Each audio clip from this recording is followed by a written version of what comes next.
Alors c'est bien du Roundup, des herbants, grands travaux. Celui-là, ça c'est du nouveau.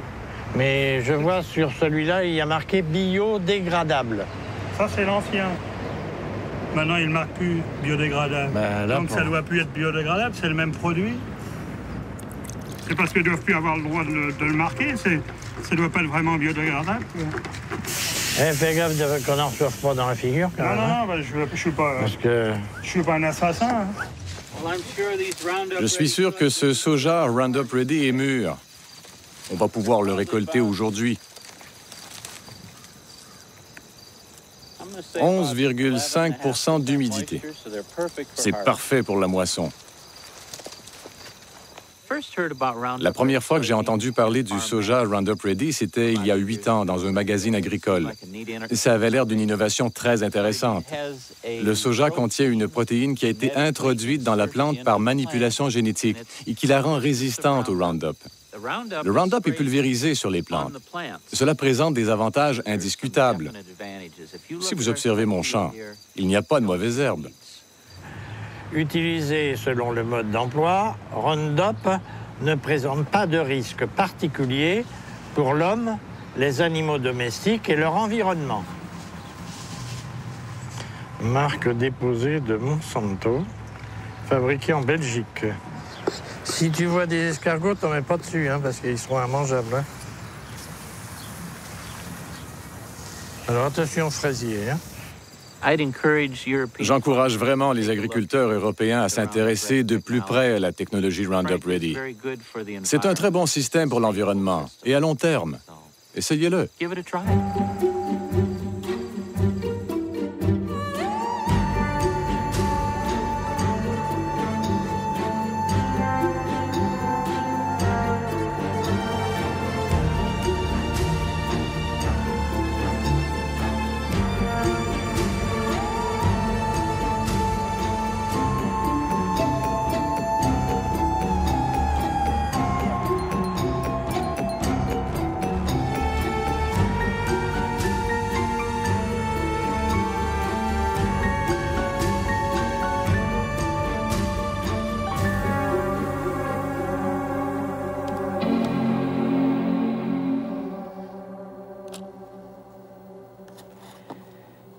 Monsanto.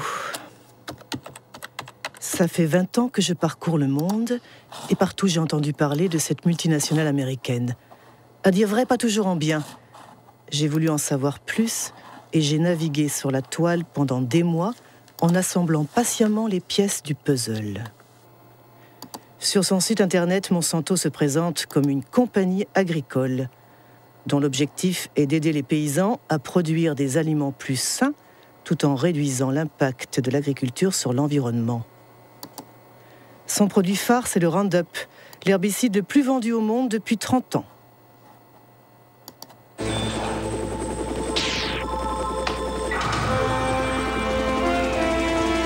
One shot. All it takes for weeds. Roundup. Monsanto est aussi le leader mondial de la biotechnologie. 90% des OGM cultivés sur la planète lui appartiennent. La plupart ont été génétiquement manipulés pour résister aux épandages de Roundup, comme le soja dit Roundup Ready, mot à mot, prêt pour le Roundup.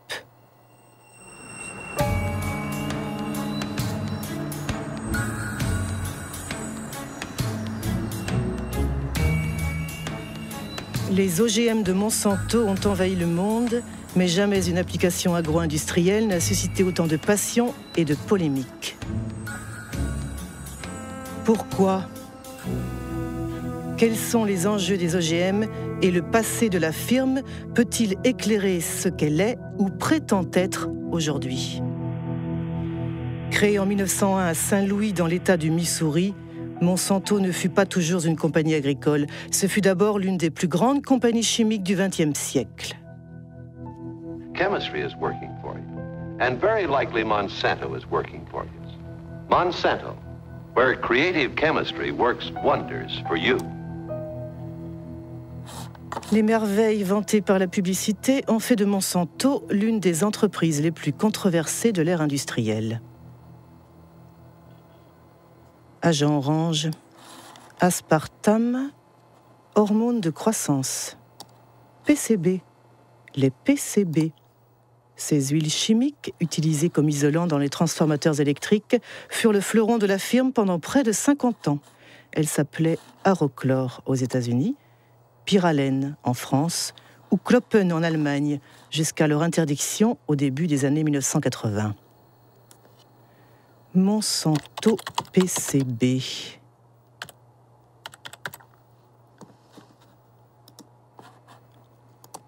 Un article du Washington Post de 2002.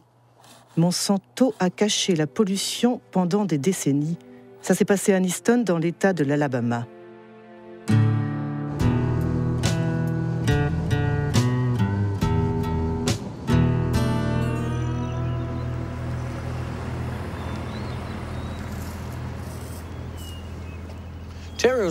Terry était mon petit frère. Il est mort en 1971 d'une tumeur au cerveau, d'un cancer des poumons et d'une maladie du cœur. Il avait 16 ans. Depuis 3 ans, j'ai perdu la plupart de mes amis. Ils sont morts de maladies comme le cancer, le diabète, l'hépatite. Toutes ces maladies sont liées au PCB.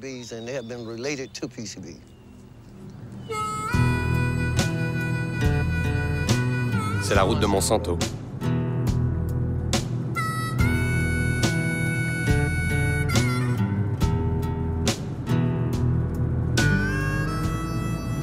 Ici, il n'y a que des Noirs qui vivent. Ils continuent à y habiter, même si toutes les maisons ont été polluées. Il y a 6 mois, ils ont décontaminé ce jardin là-bas. Avant, ici, il y avait des maisons, des gens qui y habitaient. Mais maintenant, ils ont dû déménager. Les maisons ont été démolies.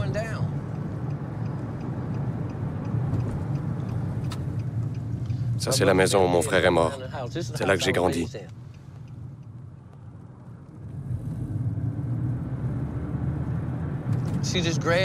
Vous voyez le talus là-bas? C'est là que les PCB sont enterrés. Monsanto a eu l'autorisation d'enterrer les PCB à Aniston. C'est le canal de Snow Creek qui coule sur du ciment. Il partait de l'usine et déversait les PCB jusqu'ici. C'était de l'eau empoisonnée et ils ne l'ont dit à personne, sauf à l'État qui ne nous a rien dit.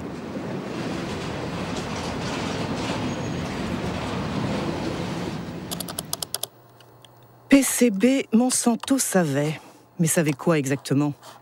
Une organisation environnementale de Washington, dirigée par l'écologiste Ken Cook, a mis en ligne les archives internes de la firme. La plupart sont classées confidentielles. Détruire après lecture. Un document de 1937. L'exposition au PCB provoque des effets toxiques sur tout l'organisme et des éruptions cutanées de type acné. 1961. Après la rupture d'un tuyau dans une usine utilisant des PCB, 2 ouvriers ont développé les symptômes d'une hépatite. 1966. Des scientifiques ont plongé des poissons dans l'eau du canal de Snow Creek. Tous sont morts au bout de 3 minutes et demie. Pollution. Lettre adressée aux responsables de vente en 1970.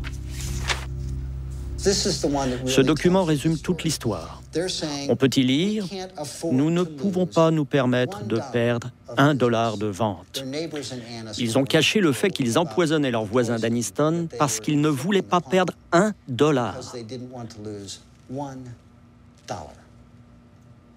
C'est seulement quand les avocats des habitants d'Aniston ont saisi la justice que Monsanto a été obligé de divulguer ces documents confidentiels. Nous avons alors découvert ce qu'ils savaient depuis longtemps. Ils savaient la vérité depuis le début. Ils ont menti. Ils ont caché la vérité à leurs voisins et aux autorités gouvernementales. Et lorsqu'ils ont finalement informé les autorités, celles-ci, au lieu de se placer du côté des empoisonnés, ont protégé la compagnie. Elles ont soutenu Monsanto. C'est scandaleux, absolument impardonnable.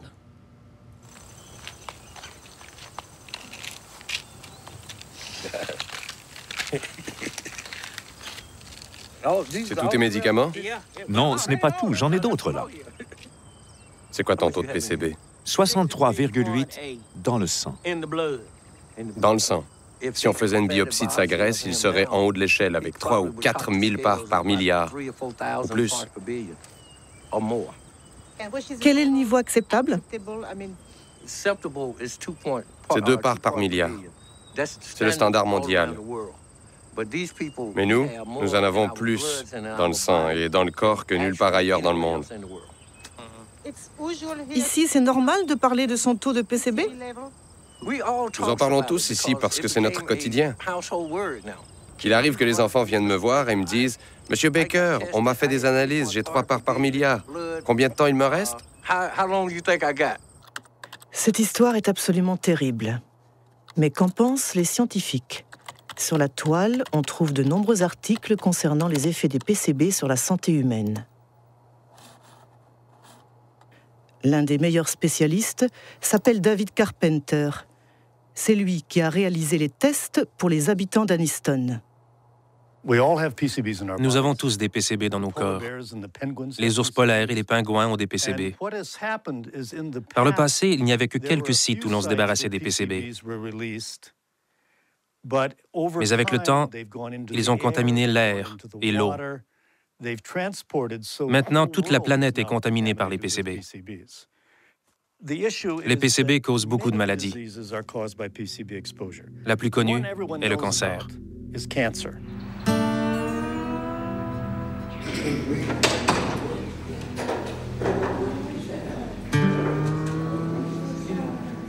My test results stated that I had 202 parts per billion in my system. Les femmes contaminées par les PCB donnent naissance à des enfants qui ont un QI réduit. 29.6. Les PCB réduisent le fonctionnement de la thyroïde. Les PCB perturbent les hormones sexuelles. Pass away, just let me pass away. Pass away in peace. He's gonna pay, I said then. He's gonna pay for the way that he has done to us. En 2001, 20 000 habitants de Anniston ont porté plainte contre Monsanto. La compagnie et sa filiale Solutia ont finalement été condamnés à payer 700 millions de dollars pour indemniser les victimes, décontaminer le site et construire un hôpital spécialisé. Mais aucun dirigeant de Monsanto n'a été poursuivi. Dans le système juridique américain, il est très rare que des cadres ou des dirigeants d'entreprise soient considérés comme pénalement responsables. En revanche, on a la possibilité d'attaquer les entreprises au civil. On les fait payer. En vérité, les dommages et intérêts payés des décennies plus tard par les sociétés ne représentent qu'une fraction de leurs profits. C'est donc rentable de garder le secret. On peut se demander quel secret ils gardent actuellement. On ne peut jamais faire confiance à une grosse société comme Monsanto pour nous dire la vérité sur un produit ou un problème de pollution. Jamais. On ne peut pas faire confiance à Monsanto, a dit Ken Cook. Et si on prenait l'exemple du Roundup, l'herbicide favori des jardiniers et paysans? C'est quoi au juste?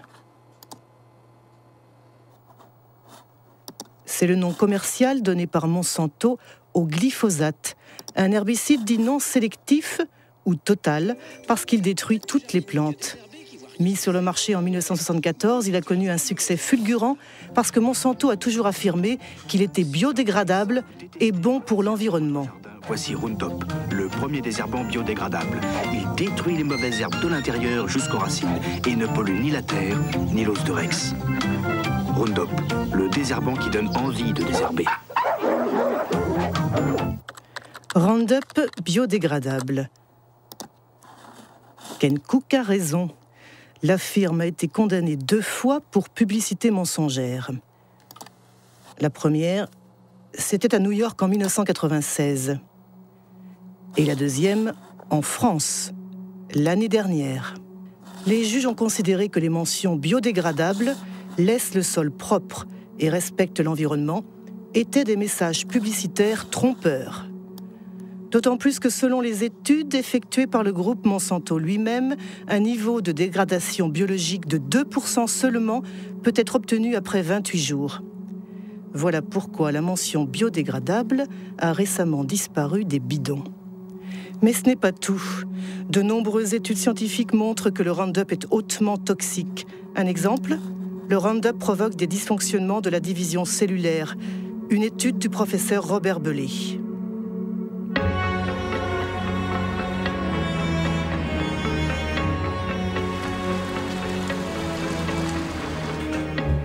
Le professeur Bellet travaille pour le CNRS et l'Institut Pierre et Marie Curie. Il a étudié les effets du Roundup sur des ovules fécondés d'oursins. La très grosse surprise a été que le Roundup a un effet sur la division des cellules. Et très vite, on s'est aperçu que ce qui était touché par le Roundup était un point clé de la division. C'est-à-dire pas les mécanismes de la division elle-même, mais les mécanismes qui contrôlent la division des cellules. Il faut comprendre comment naît un cancer. Les cellules, au départ, ne sont pas cancéreuses, et à partir d'un certain moment, il y a des modifications en elles, et la modification principale, c'est ce qu'on appelle devenir instable du point de vue génétique. Et c'est ce premier dérèglement qu'on a observé avec le Roundup. Et c'est pour ça que l'on dit que pour nous, le Roundup induit les premières étapes qui conduisent au cancer. Et nous faisons attention de ne pas dire induisent des cancers, puisque les cancers, on les verra dans 30 ou 40 ans. On s'est tout de suite, nous, rendu compte de l'importance que ça pouvait avoir au niveau des utilisateurs, puisque les doses correspondaient à des doses quand même très en dessous des doses qu'utilisent les gens. Et on s'est dit, mince, il faut vraiment qu'on alerte le mieux possible et le plus vite possible l'opinion publique, d'une certaine façon. Alors pour faire ça, moi je me suis dit, le meilleur système, c'est de m'adresser à mes tutelles. Et j'étais un peu surpris, même très surpris. On nous a suggéré ou fortement incité à ne pas communiquer parce qu'il y a cette question des OGM derrière. Cette histoire est incroyable. On a caché la toxicité du Roundup pour protéger le développement des OGM. Reprenons l'histoire des OGM à son début. D'après le site internet de Monsanto, le soja Roundup Ready fut la première culture transgénique autorisée aux États-Unis en 1996. Ces producteurs sont regroupés au sein de l'ASA, l'Association américaine du soja, dont le site de Monsanto fournit l'adresse. John Hoffman, son vice-président, est un défenseur inconditionnel de la biotechnologie. Au printemps, vers le 1er mai, je pulvérise une première fois du Roundup pour tuer les mauvaises herbes. Et puis, 6 ou 7 semaines plus tard, je fais une deuxième application. Et ça suffit pour le reste de l'année. Avant d'avoir la technologie Roundup Ready, les champs avaient des mauvaises herbes. Nous devions les inspecter et arracher les mauvaises herbes à la main. C'était beaucoup de travail. Le système Roundup Ready me permet donc d'économiser du temps et de l'argent. Apparemment, la nouvelle merveille de Monsanto a tout pour séduire les agriculteurs. Mais comment ça marche ? Comment le soja peut-il survivre aux épandages de Roundup ? Voici une cellule de soja. Au cœur de la cellule, il y a le noyau qui contient l'ADN, la structure génétique du soja. Pour créer son OGM, Monsanto franchit la barrière des espèces. Ces chercheurs ont sélectionné un gène provenant d'une bactérie qui confère la résistance au Roundup. Le gène est fixé sur des particules d'or microscopiques qui sont bombardées avec un canon à gènes dans les cellules de soja. Le gène pénètre l'ADN et fabrique une protéine qui permet à la plante de résister au Roundup. Quand l'herbicide est pulvérisé, il tue toutes les mauvaises herbes, sauf le soja. À dire vrai, c'est quand même une sacrée prouesse technologique. Mais tout de même, ce soja destiné à être arrosé par un herbicide puissant finira dans l'assiette du consommateur. On imagine donc qu'il a dû être soigneusement testé avant sa mise sur le marché. Qui était ministre de l'Agriculture à l'époque ? C'est Dan Glickman, qui fut ministre de Bill Clinton de 1995 à 2000.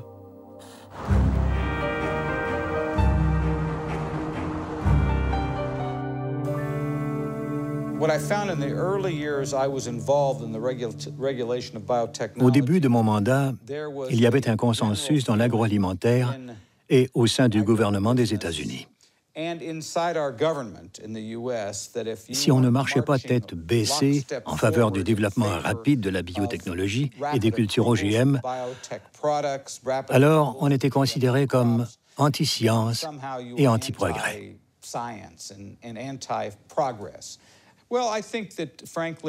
Franchement, je pense qu'on aurait dû faire plus de tests.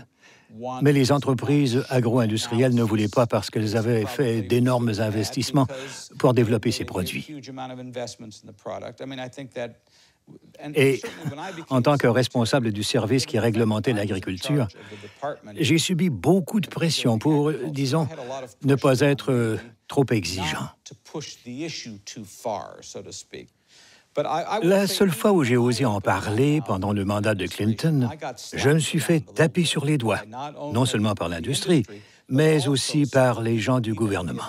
En fait, j'ai prononcé un discours où j'ai dit qu'il fallait qu'on étudie plus sérieusement la réglementation des OGM. Et il y avait des gens à l'intérieur du gouvernement Clinton, surtout dans le domaine du commerce extérieur, qui étaient fâchés contre moi. Ils m'ont dit « Comment peux-tu, toi qui travailles dans l'agriculture, mettre en cause notre système de réglementation ?» Voilà qui est clair. Aux États-Unis, le ministre de l'Agriculture ne fait pas le poids face aux intérêts des multinationales. Mais comment sont réglementés les OGM aux États-Unis? Le texte le plus important a été publié par la FDA, la Food and Drug Administration, l'agence chargée de la sécurité des denrées alimentaires et des médicaments. Titre: Aliments dérivés des nouvelles variétés de plantes. Date: 29 mai 1992. Principe 1. Les aliments obtenus par modification génétique sont réglementés de la même manière que ceux obtenus par le croisement traditionnel des plantes. En clair, la FDA décide de ne pas créer de catégorie spéciale pour les OGM. Pour toute question, adressez-vous à James Mariensky, qui dirigeait alors le département de la biotechnologie.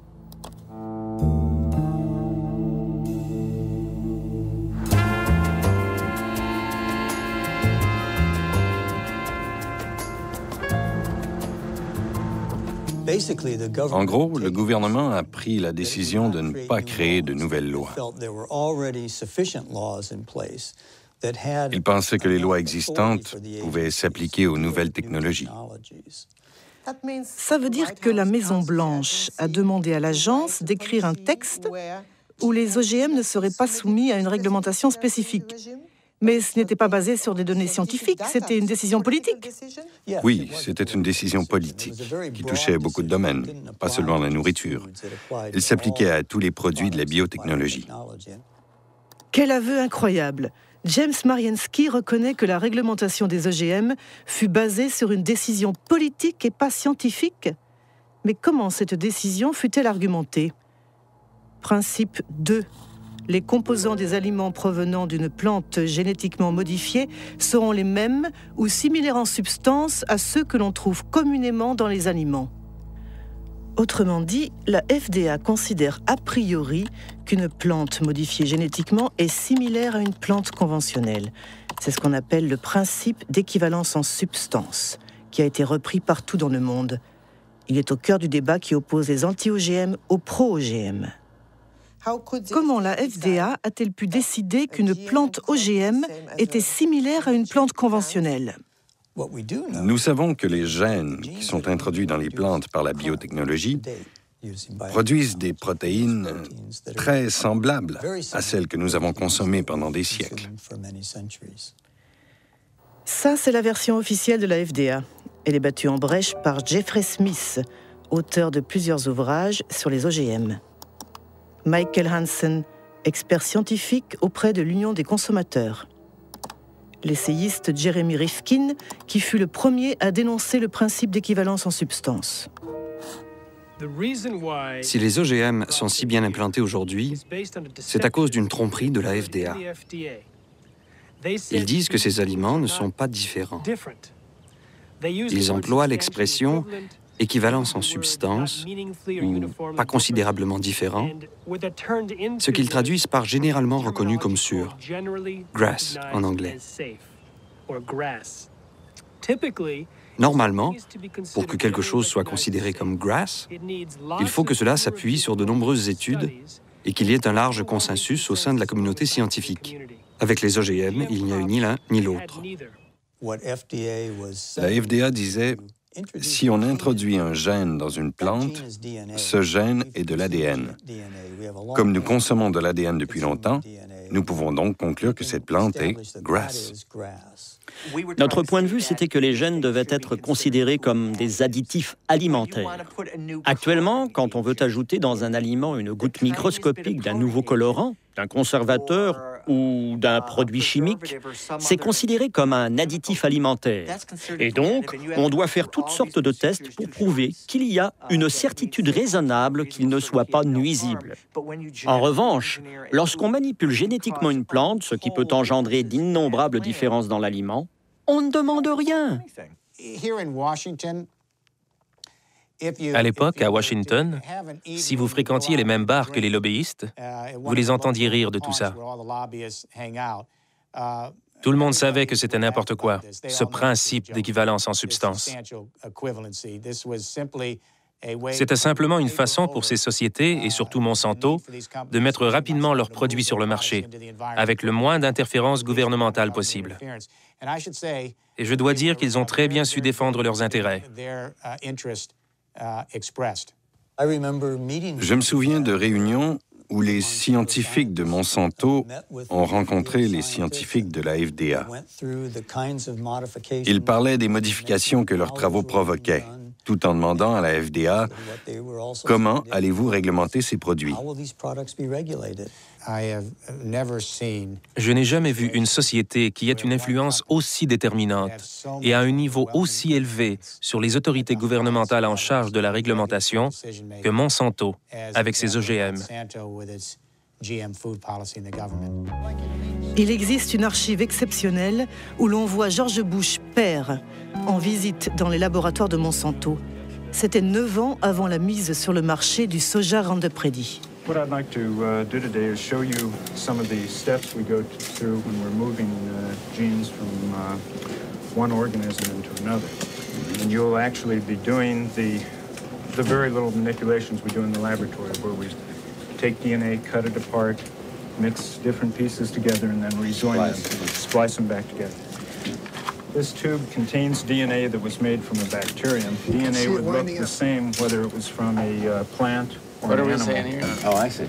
And this will lead you to do what? To have a stronger plant or a plant that's resists herbicide? In this case, it resists the herbicide. I see. We have a fabulous herbicide. This is a chemical that will... Au moment où George Bush effectue sa visite au siège de Monsanto, il est le vice-président de Ronald Reagan. Le mot d'ordre de l'administration républicaine, c'est la déréglementation. Il s'agit de favoriser l'industrie en réduisant au maximum les entraves bureaucratiques, comme les tests sanitaires ou environnementaux sur les nouveaux produits. Et c'est justement ça le problème de Monsanto. We have before USDA right now a request to test this for the first time on a farm in Illinois this year. And get hallucinating about it, we'll lose another year. Yes, we will. And then the expense goes out and nothing happens because you can't do it. Yeah, and I would say, quite frankly, we have no complaint about the way USDA is handling it. They're going through an orderly process. They're making sure that as they deal with these new things, they do them properly. And now, if we're waiting until September and we don't have our authorization, we may say something different. Huh? Call me. We're in a dereg business. En 1988, Dan Quayle a pris la place de George Bush, qui a été élu président des États-Unis. 4 ans plus tard, le nouveau vice-président rend public que la politique américaine en matière d'OGM conforme aux souhaits de Monsanto. We are taking this step as part of the President's Regulatory Relief Initiative, now in its second phase. The United States is already the world leader in biotechnology, and we want to keep it that way. In 1991 alone, it was a $4 billion industry. it should reach at least $50 billion by the year 2000, as long as we resist the spread of unnecessary regulation. Vous pensez que c'était un complot? Le mot complot est un peu fort, mais du point de vue de la firme, disons que c'était une prise de pouvoir absolument sans faute. Très tôt, un certain Michael Taylor est devenu l'administrateur adjoint de la FDA au moment où la réglementation des OGM était rédigée. Qui est Michael Taylor? Sur Internet, il n'y a qu'une seule image de cet homme de l'ombre. Aujourd'hui, il dirige une fondation Ressources pour le futur.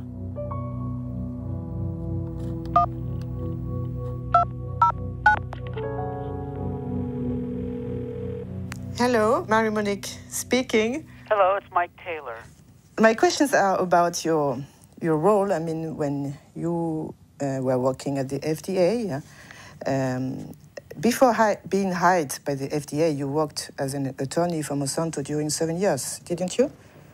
Well, I was a partner in a law firm of which Monsanto was a client, and I worked on some Monsanto matters, yes. And apparently, if I understood well what I read, the FDA created a new position for you, Deputy Commissioner for Policy?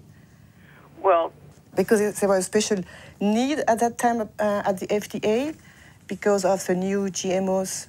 It had nothing to do with GMOs. Nothing at all to do with GMOs. I wasn't the author of these policies, but that's just false. Il est arrivé à la FDA en juillet 1991. Jusqu'à cette date, il travaillait dans le cabinet d'avocats King & Spalding. Parmi ses clients, il y avait non seulement Monsanto, mais aussi l'IFBC, le Conseil international de la biotechnologie et des aliments. Il a écrit pour l'IFBC un document présentant la manière dont le Conseil aimerait qu'on réglemente les OGM. Si vous comparez cette proposition de Michael Taylor pour l'IFBC et le texte publié par la FDA, ils sont très similaires. Si ce n'est pas lui l'auteur de la réglementation, alors quelqu'un a pris son document en le modifiant légèrement avant de le publier. À l'époque, M. Taylor était commissaire adjoint et c'est lui qui dirigeait le projet. Il était le chef, le leader de la réglementation, chargé de faire en sorte que le projet soit conduit à son terme. Monsanto a su parfaitement mener le jeu politique et légal. Ils ont joué un rôle clé dans l'autorisation de mise sur le marché de l'hormone de croissance bovine et au-delà, dans la manière dont le gouvernement américain a géré la biotechnologie. Michael Hansen vient de parler de l'hormone de croissance bovine. De quoi s'agit-il? Apparemment, c'est une hormone transgénique injectée aux vaches pour augmenter leur production laitière de 20%. Et le moins qu'on puisse dire, c'est qu'elle ne fait pas l'unanimité. L'hormone menace notre santé. Le poison mortel. Manipulation. Baptisé RBGH, hormone de croissance bovine recombinante, le produit est commercialisé par Monsanto sous le nom de Posilac depuis 1994.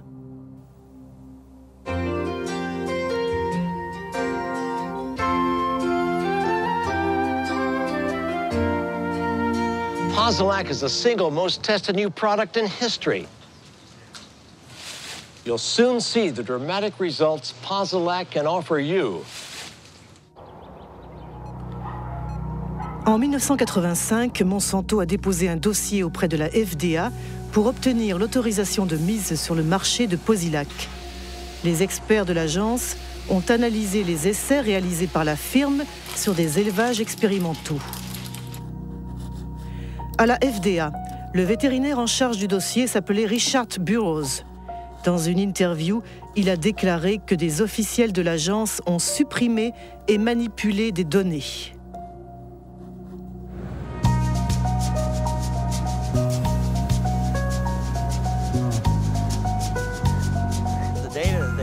Les données scientifiques que la compagnie a envoyées ne prenaient pas en compte les besoins des producteurs de lait, à savoir des questions clés comme les maladies que sont la mamite, c'est-à-dire l'infection des pies, et les problèmes de reproduction.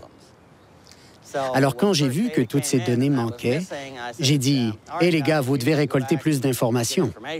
Ça les a retardés de 2 ou 3 ans. Avez-vous averti la FDA de vos préoccupations? Petit à petit, j'ai été marginalisé. Mon chef a mis des proches sur le dossier et j'ai eu de moins en moins accès aux données, y compris les choses que j'avais personnellement demandées, comme les études sur la mamite. J'étais devenu un obstacle. Alors, ils ont décidé de m'éliminer en me mettant au placard. Finalement, j'ai été licencié. Un jour, on m'a raccompagné à la porte et c'était fini pour moi. Est-ce que vous avez été menacé? Oui, par les avocats de Monsanto. Quand j'ai contesté mon licenciement devant la justice, ils ont dit à mon avocat qu'il me ferait un procès si je révélais des secrets de la compagnie pour ma défense. Finalement, la FDA sera condamnée à réintégrer le vétérinaire trop consciencieux qui, écœuré, finira par démissionner. Mais ce n'est pas tout. Sur Internet, on parle aussi de documents volés à la FDA et transmis au docteur Samuel Epstein, qui dirige la coalition pour la prévention du cancer.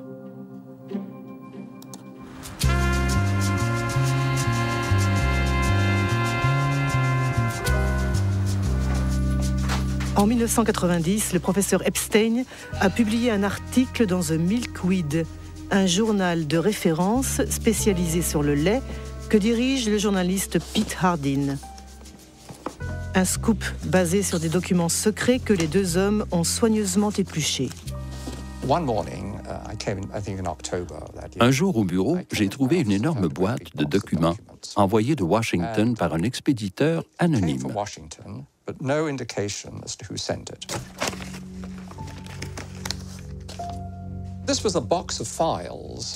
Cette boîte contenait toutes les données des études vétérinaires que Monsanto avait fournies à la FDA depuis 6 ans. Un vrai bonheur. La plupart de ces documents sont des originaux, avec la mention « Informations internes et confidentielles » qui ne peuvent pas être reproduites, révélées ou envoyées à l'extérieur de la société sans autorisation. C'est exactement ce qu'un journaliste d'investigation aime rendre public.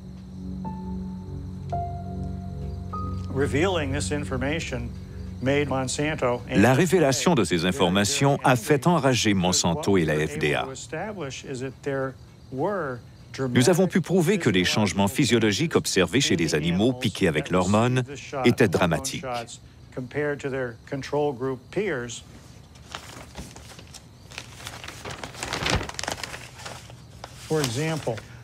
Par exemple, nous voyons que les ovaires droits des vaches qui ont reçu l'hormone synthétique sont 34% plus gros, voire 42% ou 44% selon les groupes. Par ailleurs, les dossiers volés montrent qu'il y a de graves problèmes de reproduction chez les animaux qui ont été traités.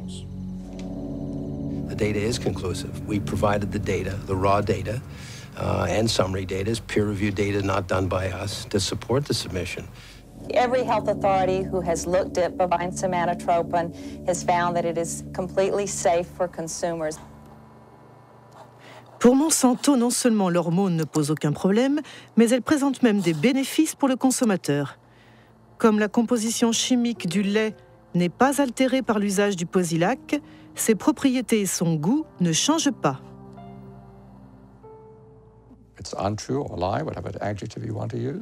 Ce n'est pas vrai, c'est un mensonge. C'est un produit très différent pour plusieurs raisons. D'abord, comme les vaches souffrent souvent de mamite, il y a du pus dans le lait.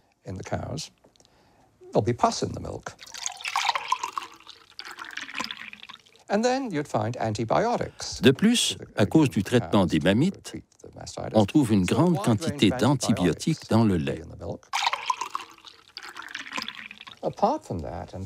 Enfin, on constate une importante augmentation de ce qu'on appelle l'IGF-1, le facteur insuline de croissance.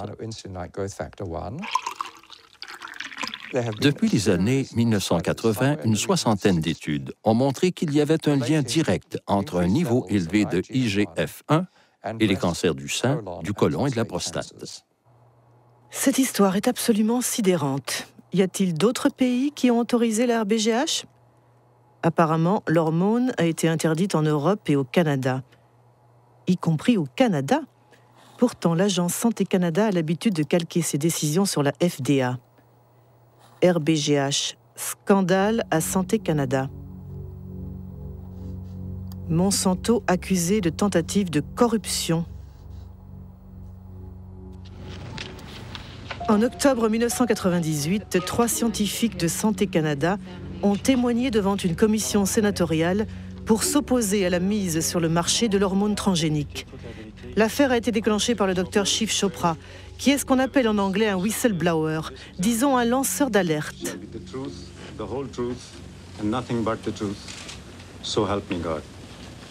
Je me demande quelle vérité je vais dire.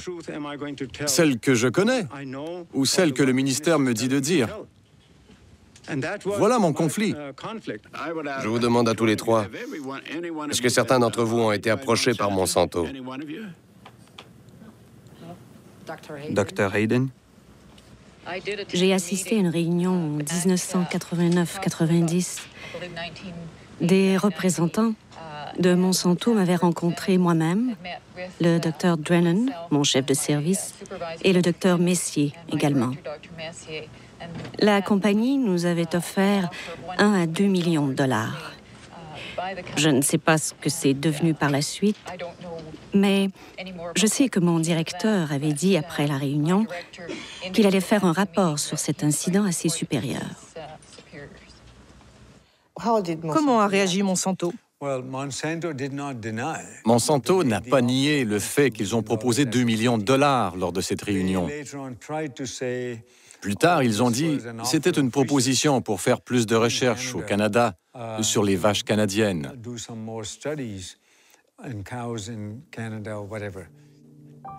En tout cas, le résultat, c'est que l'hormone transgénique n'a pas été autorisée au Canada.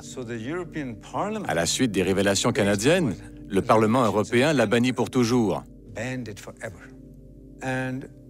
Puis, tout d'un coup, Margaret Hayden, Gérard Lambert et moi, nous avons été tous les trois congédiés pour désobéissance.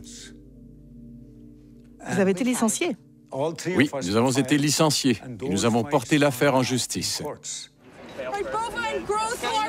Aux États-Unis, le Congrès avait également ouvert une enquête à la demande des opposants de l'hormone transgénique. Ceux-ci dénonçaient notamment l'interdiction d'étiqueter le lait selon sa provenance, qui empêche les consommateurs de choisir. Mais curieusement, l'enquête du Congrès n'a jamais abouti. Bovine growth hormone, BGH, is a test of consumer acceptance of genetic engineering. In the garbage. In the garbage! The cow hormone drug. L'hormone de croissance bovine représente la première application de la biotechnologie à la production d'aliments et Monsanto est une multinationale très puissante qui a beaucoup de relations au sommet de l'État. Pour le gouvernement fédéral, le développement de la biotechnologie représentait un enjeu si important qu'il a préféré ignorer ces questions, disons subalternes, que sont la santé des vaches ou des consommateurs. La raison pour laquelle la FDA a autorisé la mise sur le marché de la RBGH, c'est que beaucoup d'anciens salariés de Monsanto occupaient des postes clés à la FDA. Ils ont rejoint l'agence pour faire homologuer le produit. C'est ce qu'on appelle les portes tournantes, avec un effet de double hélice. Les portes tournantes. Oui, les portes tournantes. Il n'y a pas qu'en agriculture qu'il y a des portes tournantes. C'est dans beaucoup de secteurs. Donald Rumsfeld était le PDG de Searle, qui était une filiale de Monsanto. L'ambassadeur américain du commerce extérieur, Mickey Cantor, a fini au conseil d'administration de Monsanto. Clarence Thomas, juge à la Cour suprême, a travaillé pour Monsanto. Monsanto Revolving Doors, en français les chaises musicales, état des lieux non exhaustif en 1999. Linda Fisher passe de l'EPA, l'Agence de protection de l'environnement, à Monsanto. Michael Friedman de la FDA à Monsanto. Marcia Hale et Josh King de la Maison Blanche à Monsanto. Margaret Miller de Monsanto à la FDA. William Rickelshaus de l'EPA à Monsanto, sans oublier Michael Taylor qui a fait plusieurs fois l'aller-retour. Once your mission carried out by the FDA, you became Monsanto's vice president for public policy. Right. So there is no conflict of interest for you. No, and again, the rules are the rules, and I played within the rules. I think in terms of public acceptance, it's been one blunder after another. If you're trying to have a strategy for having the public understand and accept the new technology, having the first application of it be related to milk, which we already have more than we need, it created, it helped create a climate of suspicion. I think the idea that companies are not required in every case of a GMO to submit the product to FDA, such as is required in Europe, I think that from a public confidence, public acceptance standpoint, that's not a sufficient system. I personally have said that Congress should change the law. Congress should create a mandatory notification system that ensures that every product is looked at by FDA and that FDA makes a safety judgment about every product. Voilà ce qu'on appelle un aveu fort intéressant. Apparemment, Michael Taylor semble regretter la réglementation qu'il a signée en 1992. Qu'en pensaient les scientifiques de la FDA? Y avait-il un consensus sur la réglementation des OGM? Des documents internes montrent que l'agence a ignoré les inquiétudes de ses propres scientifiques. C'est signé Steven Drucker.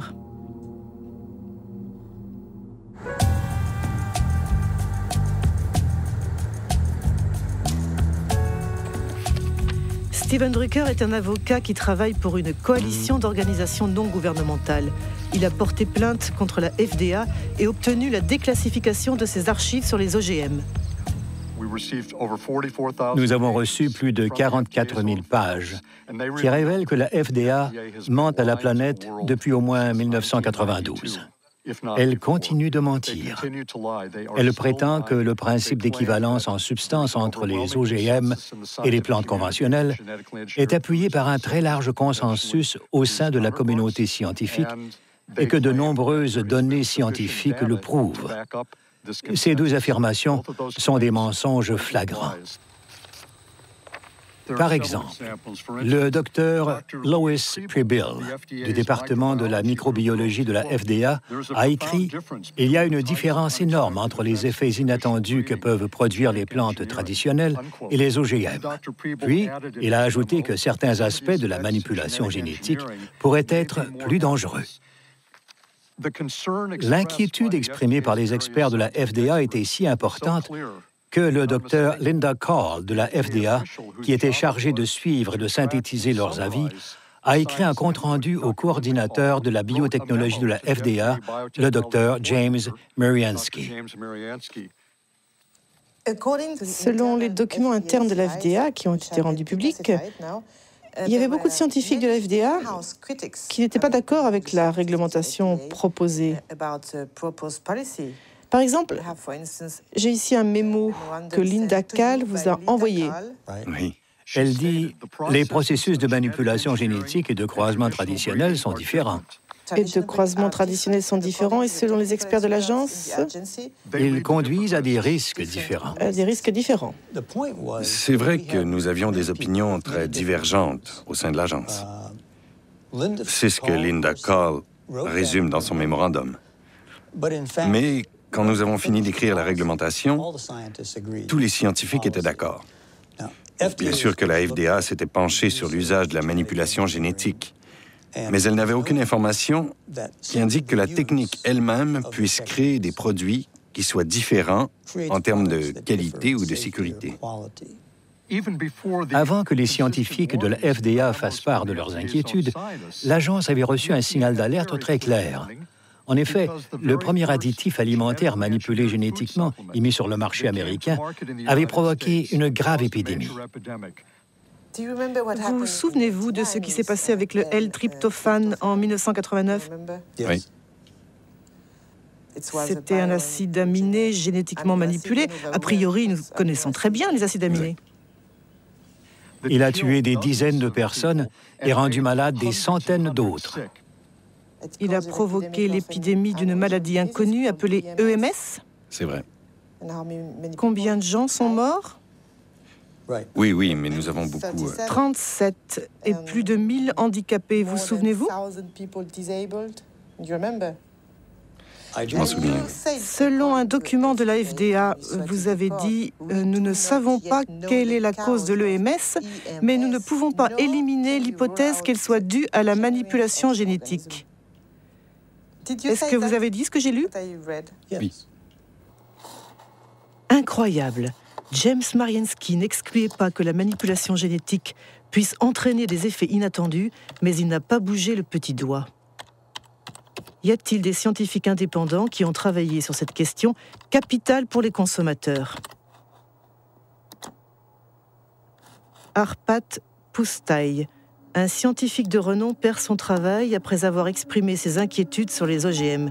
C'était en 1998.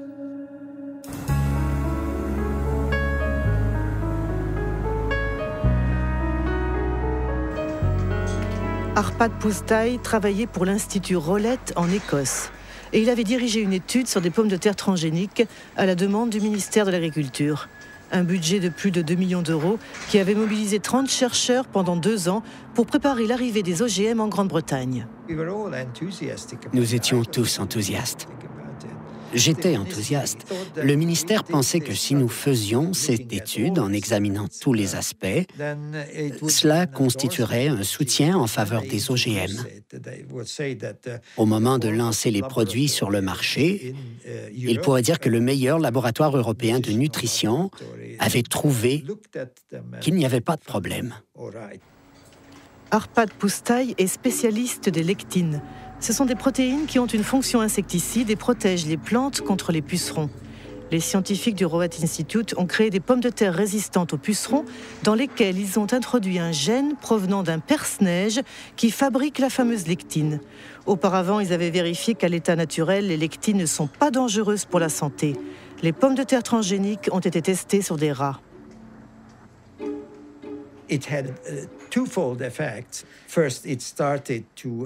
Nous avons constaté 2 effets. D'abord, une prolifération des cellules dans l'estomac, et cela n'est pas bien. Je ne dis pas que c'est cancéreux, mais cela peut faciliter le développement de tumeurs causées par des produits chimiques. De plus, le système immunitaire de l'estomac était en surchauffe. On ne sait pas si cela est bon ou mauvais, mais en tout cas, l'organisme traitait ces pommes de terre comme des corps étrangers. Nous étions convaincus que c'était la manipulation génétique qui était à l'origine du problème et pas le gène de la lectine, parce que nous l'avions testé tout seul à une concentration 800 fois plus élevée et il ne faisait pas de mal. C'était très important parce que la FDA parlait à l'époque d'une technologie neutre. Nous avons dit et publié que ce n'était pas le gène en soi qui était le problème, mais la technique d'insertion. Tandis que les premières cargaisons américaines de soja transgénique arrivent en Grande-Bretagne, Arpat Pusztai donne une interview à la BBC en accord avec sa direction. As a scientist actively working on the field, I find that it's very, very unfair to use our fellow citizens as guinea pigs. Je crois qu'ils ne me pardonneront jamais d'avoir dit cela. Monsanto a tout de suite compris l'importance de nos résultats. Ils étaient déjà au courant avant la diffusion de l'interview, parce que l'Institut de la recherche agricole d'Écosse recevait beaucoup d'argent de Monsanto. Donc, ils ont très vite compris la portée de notre étude. Le lendemain de la diffusion de l'interview, Arpad Pusztai est licencié et toute son équipe de recherche dissoute. Histologue réputé, le professeur Stanley Yuen avait été chargé d'étudier l'impact des pommes de terre transgéniques sur les organes des rats. Depuis cette affaire, il n'a plus aucune illusion sur l'indépendance de la science. J'étais extrêmement en colère et très perturbé. C'était comme si le sol se dérobait sous mes pieds. Qu'est-ce qui se passe? Ils ont aussi discrédité Stanley. Ce ne fut pas seulement Arpad et moi. Stanley a été mis à la retraite d'office et à l'université, il a été discrédité. C'est vrai? Oui, oui. C'était vraiment très dur. Lundi, notre travail était formidable. Mardi, c'était bon pour la poubelle. J'avais une petite idée de ce qui avait bien pu se passer, mais j'en ai eu la confirmation il y a à peu près 8 ans. J'étais à un dîner dansant et à la table, à côté de moi, il y avait quelqu'un de l'Institut Rowett du nom de Data Roy. À un moment, je lui ai dit « C'est horrible ce qui est arrivé à Arpad, n'est-ce pas? » Il a répondu « Oui, mais ne savez-vous pas que Downing Street a appelé le directeur 2 fois? » Là, j'ai compris qu'il y avait eu quelque chose de supranational dans cette affaire. Le bureau de Tony Blair avait subi des pressions pour arrêter ce travail parce que les Américains trouvaient que ça portait préjudice à leur industrie de la biotechnologie.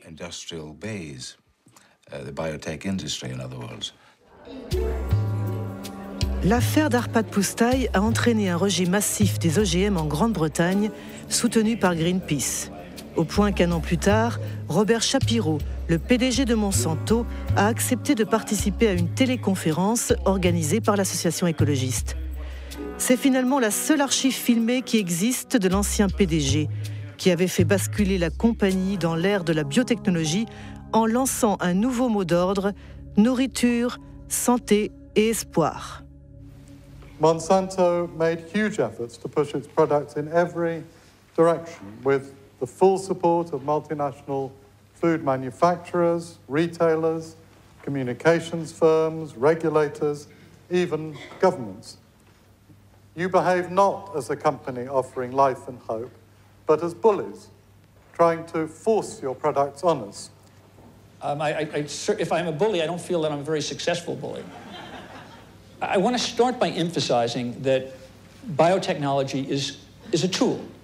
Biotechnology in itself is neither good nor bad. It can be used well or it can be used badly. The products that are on the market have been reviewed through the regulatory processes that society has established in order to assure not only safety, but the environmental safety of the products themselves. Dix ans après sa mise sur le marché, le soja Roundup Ready représente 90% du soja cultivé aux États-Unis. Et 70% des aliments vendus dans les commerces américains contiennent des produits transgéniques.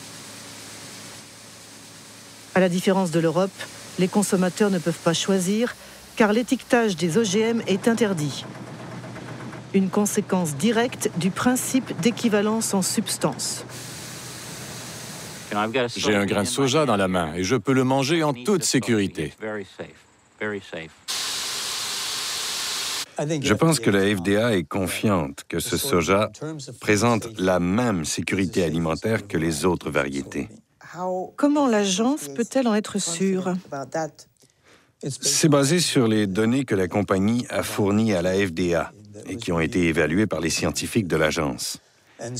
Et ce n'est pas dans l'intérêt d'une entreprise de conduire une étude pour ensuite en masquer les résultats.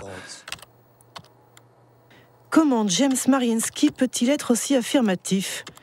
Si on tape Monsanto a falsifié des études scientifiques, on obtient 174 000 réponses. Parmi elles, un rapport de l'EPA, l'Agence de protection de l'environnement des États-Unis. Monsanto aurait falsifié des études sur les effets cancérigènes de la dioxine.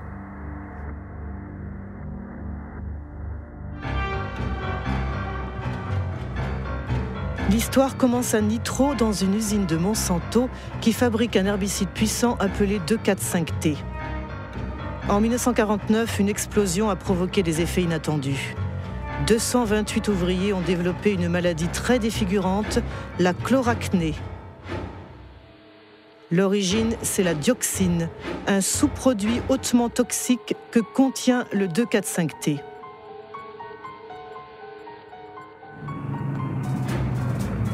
Le 2,4,5-T était le composant principal de l'agent orange, le défoliant utilisé par l'armée américaine pendant la guerre du Vietnam. Dans les années 1960, 40 millions de litres d'agent orange ont été déversés dans le sud du pays, soit 400 kilos de dioxine pure. 3 millions de personnes ont été contaminées, dont des milliers de soldats américains. 40 ans après la fin de la guerre, la dioxine continue de faire des victimes. On sait aujourd'hui que ce poison provoque des cancers et de graves dysfonctionnements génétiques.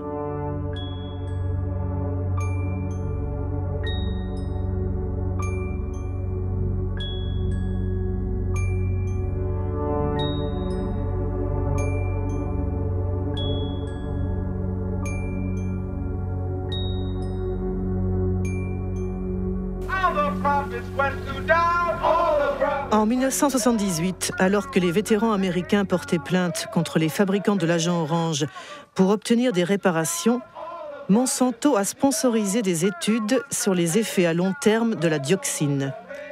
La compagnie a payé des scientifiques pour comparer l'état de santé des travailleurs exposés 30 ans plus tôt lors de l'accident dans l'usine de Nitro à celui de travailleurs non exposés. 2 personnes connaissent très bien ce dossier. William Sanjour, qui dirigea le département des déchets toxiques à l'Agence de protection de l'environnement, et Gerson Smoger, un avocat qui défend les vétérans de la guerre du Vietnam. En 1990, le docteur Kate Jenkins, une de mes collègues à l'EPA, a rédigé un mémorandum à propos d'allégations selon lesquelles les études réalisées par Monsanto présentaient des défauts. Si elles avaient été conduites correctement, les résultats auraient été à l'opposé de ceux trouvés par Monsanto. Leurs études montraient que la dioxine n'était pas cancérigène pour l'homme. Ils avaient les données des études et ils ont manipulé leur interprétation pour parvenir à la conclusion qu'ils voulaient. Une étude ne se fait jamais comme ça, jamais. Mais c'est comme ça qu'ils ont obtenu ce qu'ils voulaient. Plus tard, on a découvert qu'il y avait 5 personnes cancéreuses qui, dans une étude, avaient été enregistrées comme ayant été exposées à la dioxine. Dans l'autre étude, ces 5 mêmes personnes étaient présentées comme non exposées. En mettant ces personnes dans le groupe des non exposés, on avait l'impression qu'il y avait autant de cancers dans les 2 groupes. Donc, ils ont conclu qu'il n'y avait pas de différence. C'est ainsi que des dizaines de milliers de vétérans ont été déboutés de leur demande de réparation pour avoir été exposés à l'agent orange. Ces études ont affecté toute la réglementation aux États-Unis pendant 7 à 9 ans. Comme Kate Jenkins était une bonne scientifique et une bonne employée de l'EPA, et soit dit en passant, quelqu'un de courageux, elle a écrit un rapport au conseil scientifique de l'EPA en leur demandant de réexaminer ces 2 études pour vérifier leur méthodologie. En fait, il n'y a jamais eu d'investigation sur Monsanto. Personne n'a enquêté sur les 2 études. Personne. La seule enquête réalisée a porté sur Kate Jenkins, sur celle qui a tiré la sonnette d'alarme. Sa vie est devenue un enfer. Ils l'ont harcelée. Ils l'ont fait changer de poste. Ils l'ont persécutée. Faites-vous confiance à la firme Monsanto quand elle dit que ces OGM ne posent pas de problème pour la santé? Je ne crois pas un mot de ce que dit cette société. Tout ce qu'elle dit doit être vérifié par des personnes indépendantes, à condition que ces personnes soient compétentes et vraiment indépendantes. Eh bien, justement, pour prouver l'innocuité du soja Roundup Ready, Monsanto a réalisé une étude qui a été publiée en 1996 dans une revue scientifique de référence. Elle était censée mesurer les effets du soja transgénique sur la santé des animaux et notamment des rats. Cette étude a été soigneusement décortiquée par un scientifique danois aujourd'hui décédé et le norvégien Jan Prime. Pour moi, cette étude a peu de valeur. Elle est très décevante. Surtout quand on sait qu'elle a servi de base au principe d'équivalence en substance.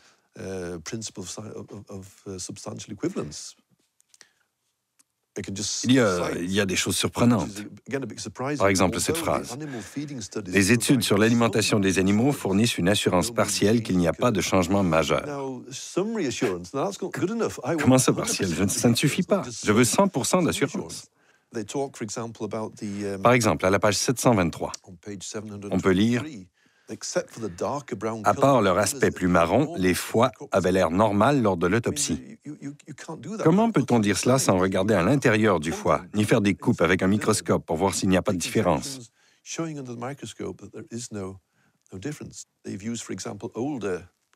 De plus, ils ont utilisé des rats âgés.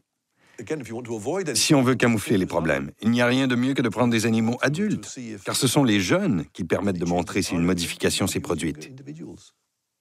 On peut dire que c'est de la mauvaise science, car ils ont fourni très peu de données.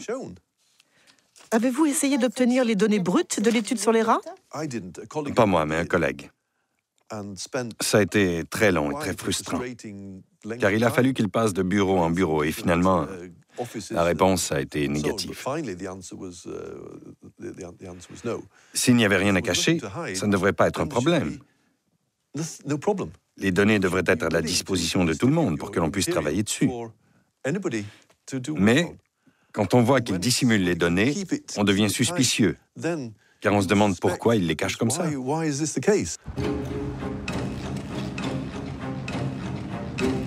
En tout cas, une chose est sûre, c'est grâce à cette étude minimaliste que les OGM de Monsanto ont envahi le monde, principalement en Amérique du Nord et du Sud, en Asie et en Australie.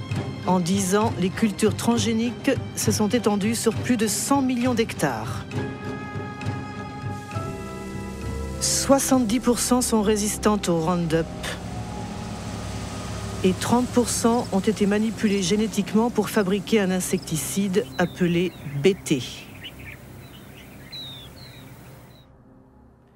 Depuis 2001, la compagnie publie un document intitulé The Pledge, la promesse, une sorte de charte éthique où elle tente de répondre à ses détracteurs en justifiant ses pratiques. Au cœur de l'opposition aux OGM, il y a notamment la question des brevets. C'est ce que Monsanto appelle ses droits de propriété intellectuelle, qui sont censés protéger ses investissements. En Amérique du Nord, chaque fermier qui achète des semences transgéniques doit signer un contrat d'utilisation de la technologie, où il s'engage à respecter le brevet obtenu par la compagnie sur le gène manipulé.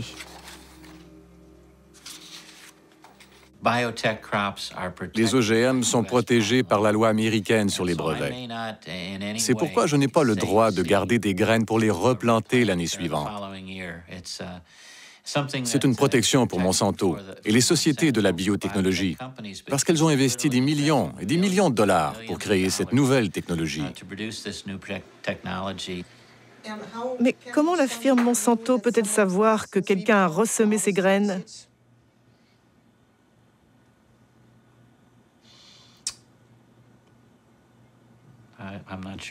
Je ne sais pas répondre à cette question. Comment peut-elle savoir que quelqu'un ressème ses graines? C'est une bonne question pour Monsanto. La question est tellement délicate que Monsanto préfère l'ignorer en faisant de belles promesses. Dans les cas où les variétés qui nous appartiennent apparaîtraient de manière non intentionnelle dans les champs d'un fermier, Nous nous engageons à trouver une solution qui satisfasse aussi bien le fermier que Monsanto.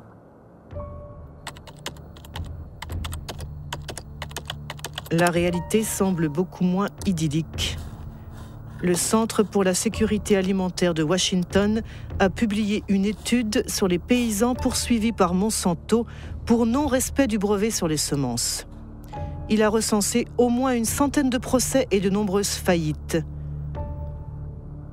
Parmi les victimes, Troy Roche, un agriculteur de l'Indiana.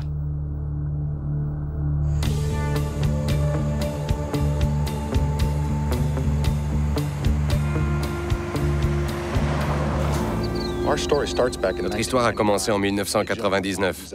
Un gentleman, et ce terme n'est pas très approprié, s'est présenté sur l'exploitation de mes parents. Il disait être un détective privé engagé par Monsanto.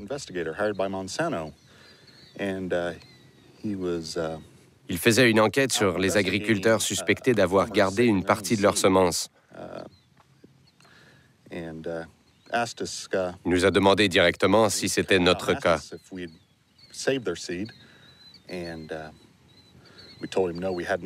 Nous avons répondu que non en lui montrant les factures de nos achats d'herbicides et de graines. On lui a même indiqué les adresses des négociants pour qu'il aille vérifier lui-même, mais il a décliné notre proposition. Suite à cet incident, Monsanto a attaqué notre famille en justice. Monsanto a fourni des documents qui étaient censés être des analyses d'échantillons prélevés sur notre ferme. Pour obtenir ces échantillons, Monsanto avait dû entrer sur nos terres sans notre autorisation et donc les voler. Je me souviens que cette année-là, nous avions planté 200 hectares de soja Roundup Ready. C'était un contrat que nous avions avec un semencier pour multiplier des semences. Le contrat était très précis puisqu'il indiquait les champs dans lesquels nous allions semer. C'était facile à vérifier et tout le monde le savait. Pourquoi avez-vous négocié un arrangement à l'amiable avec Monsanto? Au bout de 2 ans et demi, la famille était totalement détruite à cause du stress. Leur action menaçait le travail de 5 générations. Si Monsanto avait gagné, nous aurions tout perdu, parce qu'ils auraient tout pris. Tout. Good morning. Morning, sir. How are you this morning, Troy? I'm well. How are you, David? Still surviving? Good. Troy Roche et David Runyon exploitent du soja conventionnel. Tous les deux ont été victimes de ce qu'on appelle aux États-Unis la police des gènes. Créée par Monsanto pour imposer sa loi dans les champs, la police des gènes sème la terreur dans les campagnes américaines où l'on dénonce les méthodes totalitaires d'un monde dominé par les OGM. Troy, j'ai des photos que j'aimerais que tu regardes. Voici ce que j'ai fait pour les empêcher de revenir sur mes terres.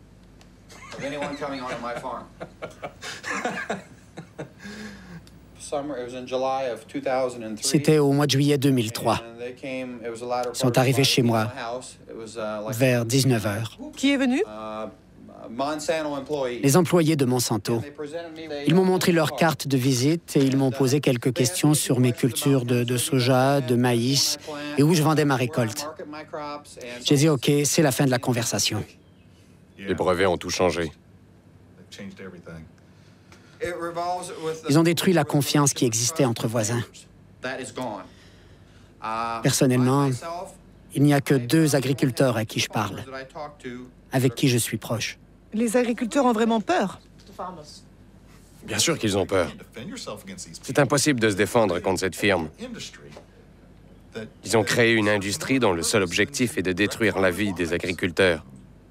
Tout le monde a peur. Vous avez peur d'être dénoncé par un voisin, par exemple? Oui. Vraiment? Oui. C'est simple, il suffit de composer le 1-800 Monsanto... Non, pardon. 1-800 Roundup. Je me souviens qu'ils encourageaient les agriculteurs à appeler ce numéro gratuit pour moucharder. Pourquoi la firme Monsanto fait-elle tout cela? C'est pour tout contrôler. Les semences? Oui, ils veulent contrôler les semences. Ils veulent posséder la vie. Il s'agit de la base de notre alimentation. Ils veulent s'emparer de la nourriture, de toute l'alimentation. Entre 1995 et 2005, Monsanto a racheté une cinquantaine de compagnies semencières à travers le monde. Ces acquisitions concernent les semences de soja, de maïs, de coton, de blé, mais aussi de légumes, tomates, pommes de terre, sorgho. Un peu partout, on s'inquiète de ce monopole qui, à terme, pourrait conduire à la disparition pure et simple de toutes les semences non transgéniques. Ce n'est pas l'avis de Monsanto qui défend les bienfaits de la biotechnologie, notamment dans les pays en voie de développement comme l'Inde. Nos produits fournissent des bénéfices économiques importants, non seulement aux grands producteurs, mais aussi aux petits. En général, ils permettent des récoltes de meilleure qualité et un rendement plus élevé.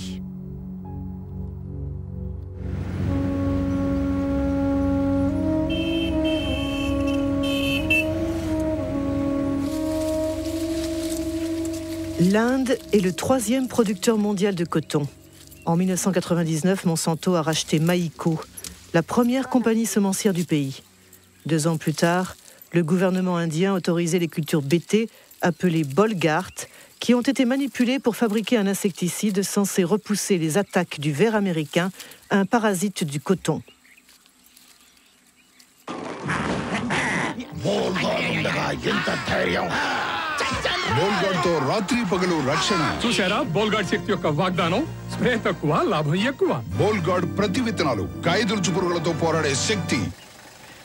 Depuis 2001, Kiran Sakari et Abdul Gayoum suivent au jour le jour la culture du coton transgénique chez des petits producteurs du district de Warangal. Chaque année, les 2 agronomes publient un rapport comparant les rendements et les coûts de production du coton BT avec ceux du coton conventionnel. En 2006, la récolte a été ravagée par une maladie qui affecte les cultures transgéniques.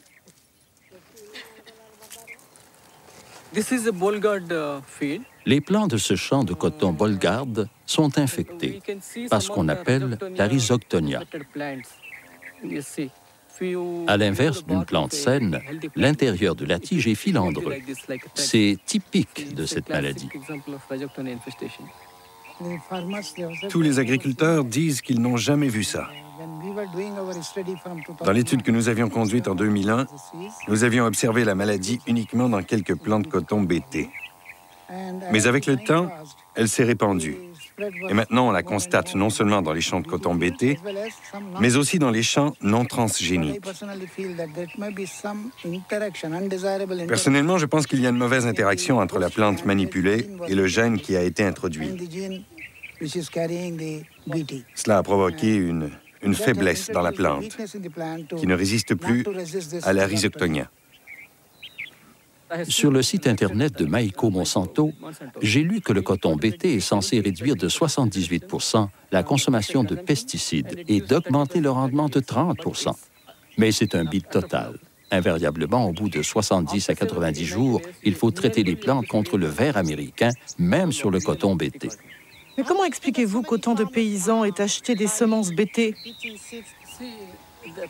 Pour les paysans, l'offre est très réduite.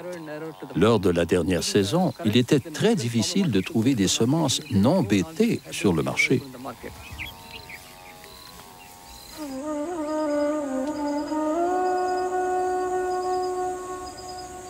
Aujourd'hui en Inde, Monsanto contrôle la quasi-totalité du marché des semences de coton.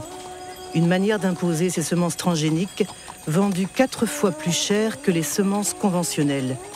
Pour se les procurer, les paysans sont contraints d'emprunter à des taux usuriers. Si la récolte est mauvaise, c'est la faillite. Une spirale infernale qui décime les villages indiens.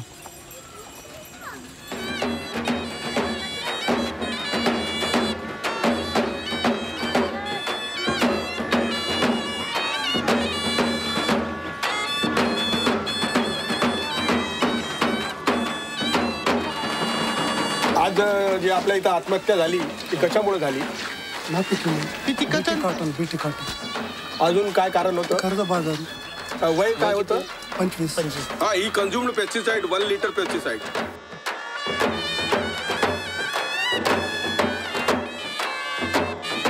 पहिलं सुसाईड आहे का नाही जगात किती झाली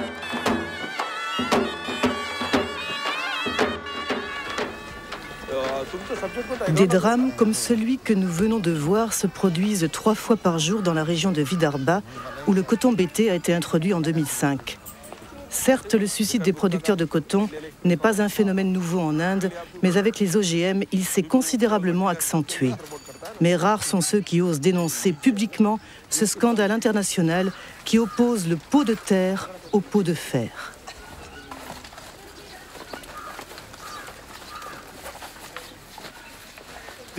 Voici les zones de Vidarbha où on cultive du riz. On voit qu'il y a peu de suicides. Et ici, c'est la zone où on cultive le coton. Le résultat du coton BT, c'est que la première année, il y a eu 600 suicides entre juin 2005 et juin 2006. La deuxième année, après seulement 6 mois, nous sommes déjà à 680 suicides. C'est un désastre. Oui, c'est un désastre complet. Le problème, c'est que les OGM rendent les paysans complètement dépendants des forces du marché. Non seulement ils doivent payer leurs semences plus chères, mais ils doivent acheter des engrais. De plus, la consommation d'insecticides n'est pas réduite. C'est un mensonge. Monsanto dit que les OGM sont adaptés aux petits paysans. Qu'en pensez-vous?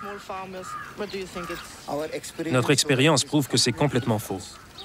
C'est un mensonge.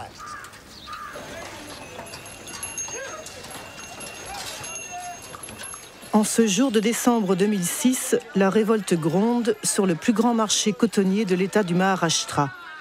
3 jours après le tournage de ces images, des émeutes ont éclaté et des dizaines de paysans, dont Kishore Tiwari, ont été arrêtés. $60,000 a day. 50,000 rupees a day. 20,000 rupees a day. 50,000 rupees a day. 15,000 rupees a day.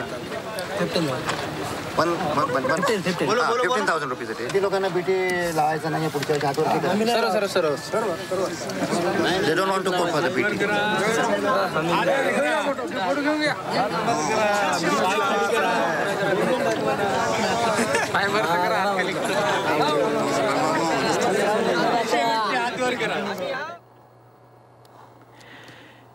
Les graines du suicide. C'est le titre d'un livre rédigé par Vandana Shiva. Cette physicienne, lauréate du prix Nobel alternatif, dirige une fondation économique et un réseau de semences fermières baptisé Navdiana.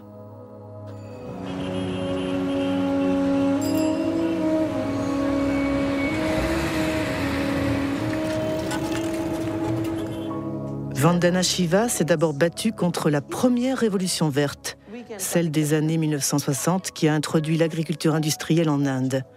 Aujourd'hui, elle dénonce ce qu'elle appelle la seconde révolution verte, celle des OGM de Monsanto protégés par des brevets. La différence entre les deux, c'est que la première révolution verte était dirigée par le secteur public. Les agences gouvernementales contrôlaient la recherche. La seconde révolution verte est dirigée par Monsanto. La deuxième différence, c'est que la première révolution verte avait certes l'objectif caché de vendre plus de produits chimiques, mais sa motivation principale était tout de même de fournir plus de nourriture et d'assurer la sécurité alimentaire. Au bout du compte, même si cela s'est fait au détriment d'autres cultures comme les légumineuses, on a produit plus de riz et de blé pour nourrir les gens. La seconde révolution verte n'a rien à voir avec la sécurité alimentaire. Son seul but, c'est d'augmenter les profits de Monsanto. Ils ont toujours dit que la manipulation génétique était un moyen d'obtenir des brevets. C'est cela leur vrai objectif. Si vous regardez la stratégie de recherche que Monsanto déploie en ce moment, la firme est en train de tester une vingtaine de plantes où elle a introduit des gènes BT. La moutarde, le gombo, l'aubergine, le riz et le chou-fleur. Une fois qu'elle aura imposé comme norme le droit de propriété sur les graines génétiquement modifiées, elle pourra encaisser des royalties. Nous dépendrons d'elle pour chaque graine que nous semons et chaque champ que nous cultivons. Si elle contrôle les semences, elle contrôle la nourriture. Elle le sait, c'est sa stratégie. C'est plus puissant que les bombes, c'est plus puissant que les armes. C'est le meilleur moyen de contrôler les populations du monde. À ce réquisitoire musclé, Monsanto répond qu'il n'en est rien en brandissant les engagements de son pledge. Intégrité, dialogue, transparence, partage. We want to participate constructively in the process by which societies around the world try to develop good answers to those questions. Are the products going to be safe for the environment? How are they going to affect biodiversity? How are they going to affect other plants and insects and birds? What about outcrossing of genes? What happens if genes do outcross into wild species? To me, that means, among other things, listening carefully and respectfully to all points of view.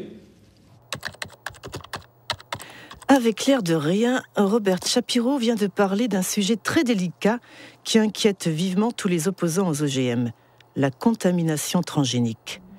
Monsanto préfère parler de présence accidentelle faisant partie de l'ordre naturel. Apparemment, les OGM ont déjà contaminé le maïs mexicain. C'est ce que révèle une étude publiée par la revue scientifique Nature. Signée par le professeur Ignacio Chapela de l'université Berkeley, cet article a provoqué une vive polémique.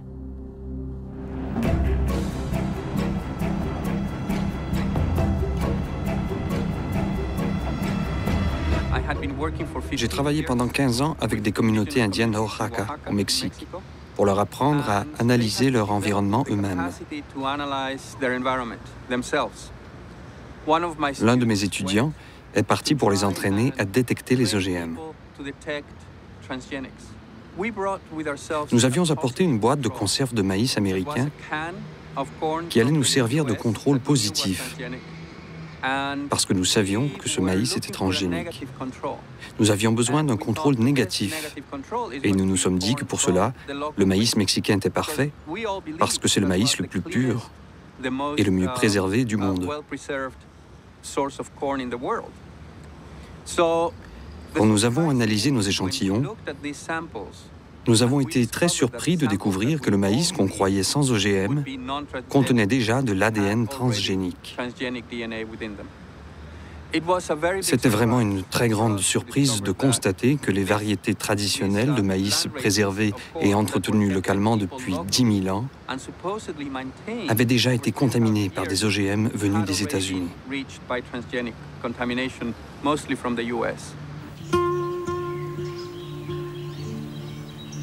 Le Mexique représente le centre d'origine du maïs. Dans la seule région de Oaxaca, dans le sud du pays, on dénombre plus de 150 variétés locales.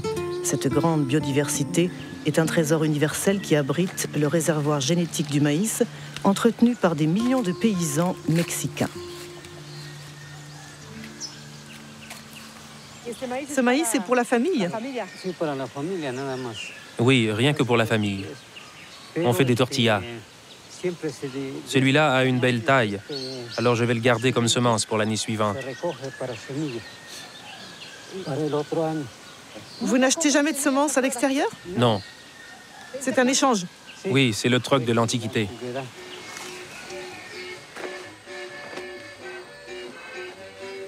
Pour préserver la diversité de son maïs, le Mexique a interdit les cultures transgéniques. En revanche, dans le cadre du traité de libre-échange signé avec les États-Unis et le Canada, le pays n'a pas pu empêcher l'importation massive de maïs américain, transgénique à 40%. Destiné exclusivement à la consommation humaine et animale, le maïs américain menace la production locale. Largement subventionné par l'administration de Washington, le maïs industriel, comme on dit ici, est vendu 2 fois moins cher que le maïs traditionnel.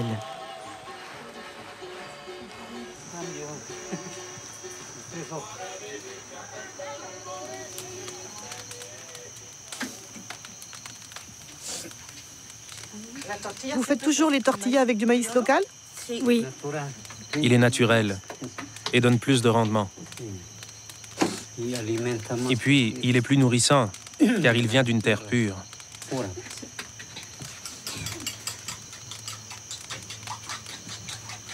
Ça, c'est du maïs violet. Autrefois, mes ancêtres ne semaient que ce maïs. Aujourd'hui, on continue de le conserver. Il existait avant la conquête espagnole? Oui. Et maintenant, il y a une autre conquête. C'est quoi la nouvelle conquête? La conquête transgénique, qui veut détruire tout ça en faisant disparaître le maïs local pour que domine le maïs industriel.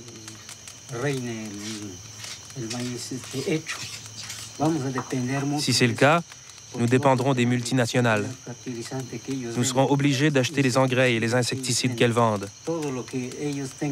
Car sans ça, leur maïs ne poussera pas. Alors que le maïs local marche très bien sans engrais ni herbicides. Vous voyez, il est très beau.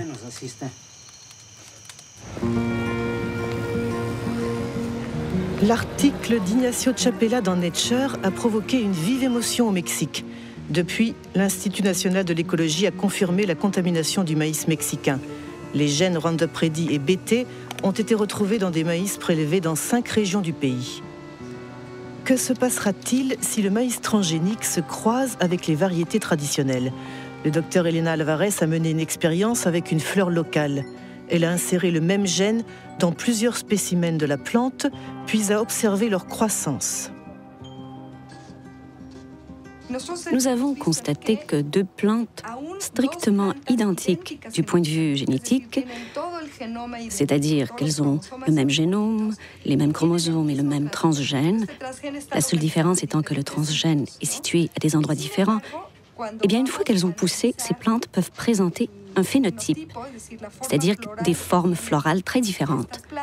Certaines ont des fleurs qui sont identiques au modèle naturel, avec, comme ici, 4 pétales, avec 4 sépales.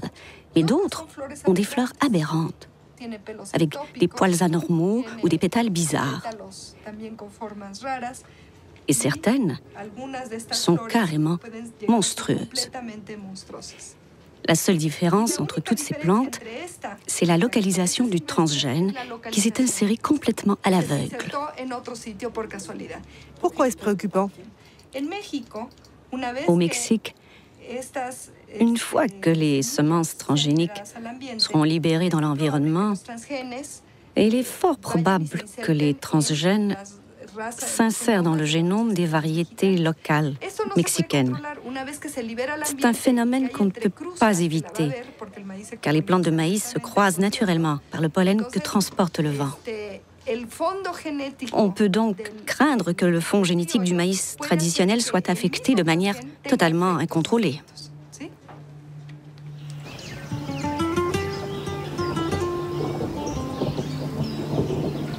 Buenos días, los seguimos invitando para que podamos platicar con ustedes un momento en relación a las enfermedades que se están produciendo actualmente del maíz, sobre todo por la contaminación por transgénicos. Aldo Morales dirige une organisation indienne. Depuis 2 ans, il mène une campagne d'information dans les communautés de Oaxaca. Les craintes exprimées par le docteur Alvarez ont déjà été vérifiées sur le terrain. Yo voy a mostrarles ahora algunas imágenes de plantas de maíz que hemos encontrado aquí en la región de la Sierra Juárez y que nos gustaría saber si ustedes las han visto. ¿No? Opa, estas no son. Aquí en esta imagen, por ejemplo, podemos ver cosas raras. Esta planta pues tiene una rama por aquí y otra rama por acá. Las milpas normalmente no salen así. Digamos, sale una hoja y arriba sale un jilote, ¿no? En este caso están saliendo 3 jilotes sobre una sola hoja. Son monstruos. Esa planta nosotros la enviamos a un laboratorio de biotecnología para que detectaran si tenía presencia o no tenía presencia de transgénicos y desgraciadamente nos dio positivo. Miren, plantas como esta las hemos encontrado sobre todo en la calle, en algún jardín, porque seguramente alguien fue a comprar el maíz a la tienda y pues iba caminando y se le cayeron algunos maíces y esos maíces crecieron, ¿no? Y entonces de esa manera es como se puede producir la contaminación a las plantas nativas de maíz. Lo que yo entiendo que en el futuro, si se deja que esto se prolifere dentro de los cultivos de los campesinos, al rato nosotros vamos a tener que comprar maíz porque nuestro maíz ya no va a servir. Es preocupante. ¿Qué debemos de hacer? ¿Cómo le vamos a hacer, no? Una de las recomendaciones que nosotros estamos dando es que si nosotros vemos cosas raras en algún momento, pues le quitemos la espiga, ¿no? Porque la espiga es donde sale el polen. Entonces decimos aguas, ¿sí? Tenemos que ser más vigilantes con nuestras milpas. Pensez-vous que cela puisse être une stratégie de Monsanto, ce qu'elle ne peut pas obtenir légalement, c'est-à-dire les cultures légales d'OGM, elle l'obtient par la contamination? Oui, on finit par se demander si la contamination n'a pas été intentionnelle. Si le centre d'origine du maïs est contaminé, le reste de la planète peut suivre. La contamination profite uniquement à des multinationales comme Monsanto. Comment a réagi Monsanto à la publication de l'article d'Ignacio Chapela sur la contamination mexicaine? Les coups tordus de Monsanto et le licenciement du professeur de Berkeley. C'est signé Jonathan Matthews qui dirige GM Watch, un service d'information sur les OGM basé dans le sud de l'Angleterre.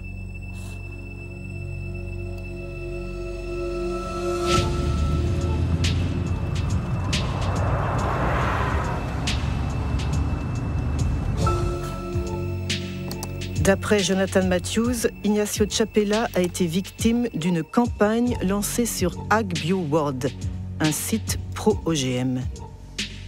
La veille de la publication de l'article de Nature, une certaine Mary Murphy a posté un email que AgBioWorld a distribué à des milliers de scientifiques internationaux.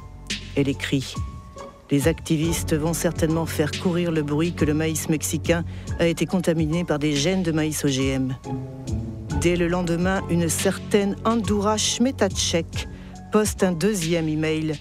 D'abord un activiste avant d'être un scientifique. C'est vraiment une campagne de diffamation. Les 2 premiers jours, on a d'abord Murphy et Smitacek qui entrent en scène. Et puis, il y a d'autres scientifiques qui réagissent en disant « Nous devons faire campagne contre cela.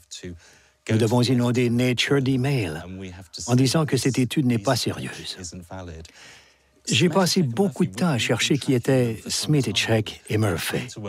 En ce qui concerne Smitacek, si on regarde les informations techniques en bas de ces emails, on voit « reçu de » avec l'adresse du site expéditeur.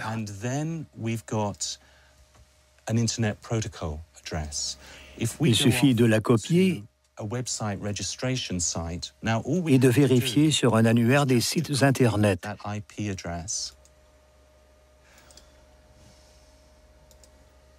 Et on trouve que le propriétaire, c'est la compagnie Monsanto de Saint-Louis.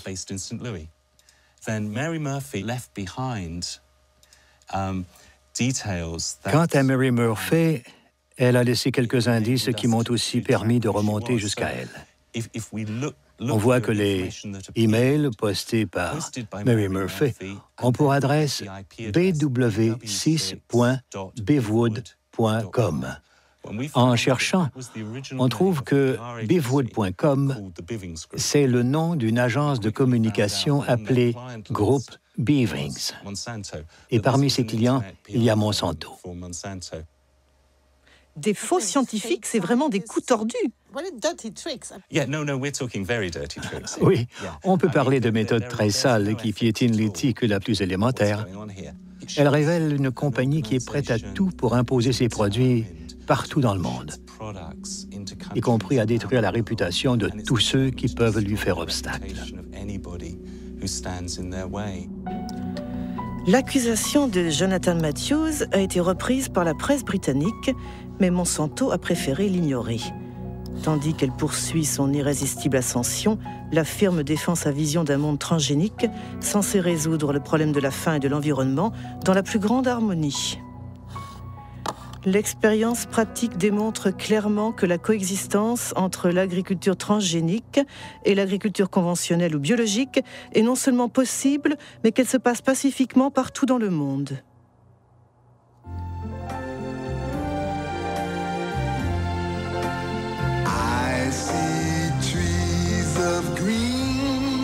Imagine mundo que preserve a natureza, o ar, os rios, onde a gente possa produzir mais com menos agrotóxicos, sem desmatar as florestas. Você pensa num mundo com transgênicos.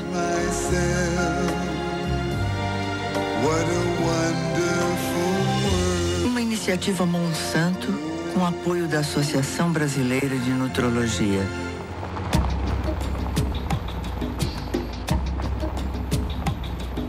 Le monde transgénique. Il est déjà en marche en Amérique du Sud, où 40 millions d'hectares de soja Roundup Ready ont été semés en 2007. La conquête a débuté en Argentine 10 ans plus tôt, le seul pays à avoir autorisé officiellement les cultures transgéniques. Depuis, les OGM se sont répandus mystérieusement dans les pays voisins, comme le Brésil ou ici le Paraguay.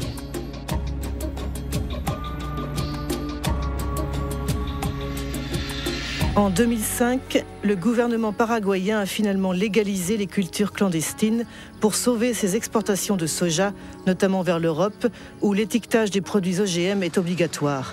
Autant dire que le ministère de l'Agriculture a été placé devant le fait accompli.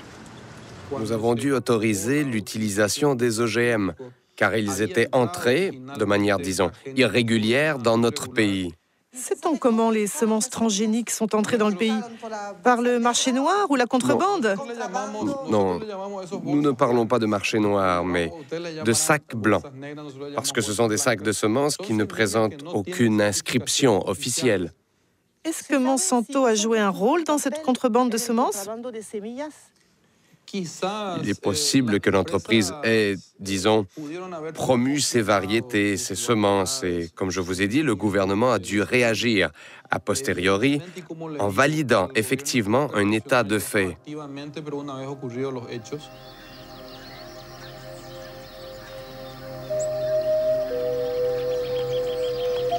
Quelle qu'en soit l'origine, la contrebande fut une bonne affaire pour Monsanto. Dès que les cultures furent légalisées, la compagnie a obtenu que les producteurs payent des royalties sur chaque tonne de soja produite, comme au Brésil.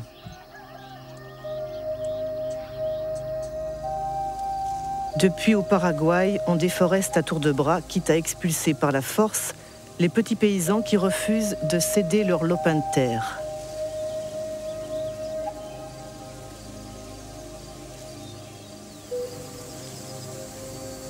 Jorge Galeano dirige une organisation paysanne qui se bat contre la progression de ce qu'il appelle le désert vert.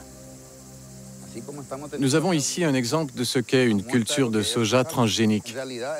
En fait, c'est une monoculture qui détruit tout ce qu'il y a sur son passage. Avant, ici, il y avait des bosquets et tout ce qui fait vivre l'agriculture familiale. Des plantes, des arbres, du manioc, du maïs. Pensez-vous que cette monoculture transgénique peut cohabiter avec les cultures des petits paysans? Non, nous sommes sûrs que non. Ce sont deux modèles incompatibles qui ne peuvent pas coexister. C'est une guerre silencieuse qui élimine des communautés et des familles paysannes et détruit la biodiversité de la campagne. Elle apporte la mort, la pauvreté, des maladies et anéantit toutes les ressources naturelles qui nous font vivre. Aujourd'hui, partout dans le pays, on arrose de Roundup, par avion ou avec des épandeurs conduits par des ouvriers agricoles sans aucune protection. Et on arrose jusqu'aux portes des maisons ou près des cultures vivrières des petits paysans. Chaque année, des récoltes sont détruites et des milliers de personnes contaminées.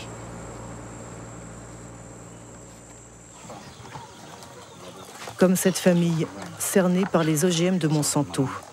Les parents sont inquiets pour leur fils Pedro, qui chaque jour doit traverser les champs de soja pour aller vendre des galettes de maïs fabriquées par sa mère.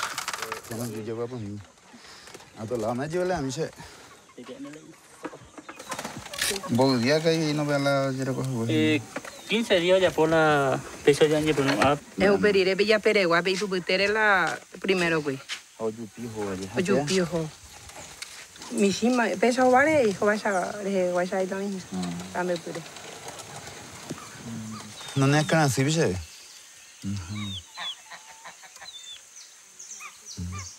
Come bien.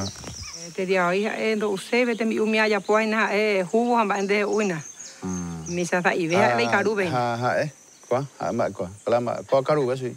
O karube eso y coina, pero algunas veces hay cuál y karube y más nada. Así es, vivimos. Tomamos el agua, intoxicado, muriendo de nosotros 60 patos con ganso. Ahí viene y enseguida cae y muere. Porque allá se pasaba, se mata todo. Ahí en la altura. Y cuando llueve viene el agua y el pato vive por el agua. Y por eso. Au Paraguay, 2% de la population détiennent 70% des terres cultivées et avec les OGM, la concentration ne cesse de s'accentuer. Les 3/4 des producteurs de soja sont des étrangers qui placent leur argent dans le nouvel or vert. Avec la crise de la vache folle et l'interdiction des farines animales et plus récemment l'engouement pour les biocarburants, les cours du soja se sont envolés, provoquant une ruée sur les cultures Roundup Ready. D'après le dernier recensement paraguayen, 100 000 personnes quittent chaque année la campagne pour s'installer dans les bidonvilles des grands centres urbains. La majorité a fui le soja transgénique de Monsanto, destiné à nourrir les poules, les vaches et les cochons d'Europe. Ñaña, imítala sobre el modelo de producción de la soja transgénica promovido por Monsanto. Pea Orecoja, tiene empresa multinacional, tu cheiteía, un vapor en todo el mundo. Y el objetivo es el control del alimento allá, la producción de alimentos en el mundo. Y cómo a través de la implementación de una agricultura sin agricultor, de soberanía alimentaria que o representar ñandeña mandaña de yeje. Ya producían de ya uana, naña depende y otro de ya carujanwa. Tenemos que luchar por nuestra soberanía, tenemos que luchar por nuestra tierra, tenemos que defender nuestra comunidad, tenemos que defender nuestra familia y tenemos que defender nuestro país. Si la gente que ciudad de pan y la ciudad no así. Peñemos a taigo a ver. Porque la ciudad de yo voy a ir la guaja y bien de niño tu miña en ella usted oye la ciudad no yo le usted donde plata de uy y je quand basura. Et j'ajoute que le combat de ces familles pour leur survie nous concerne tous. En 2007, Monsanto employait 18 000 salariés dans une 50aine de pays. Tandis qu'à la bourse, le cours de ces actions ne cessait de grimper, ses bénéfices ont atteint $1 milliard. Parmi ces actionnaires, on compte des fonds de pension, des banques, mais aussi des centaines de milliers de petits porteurs.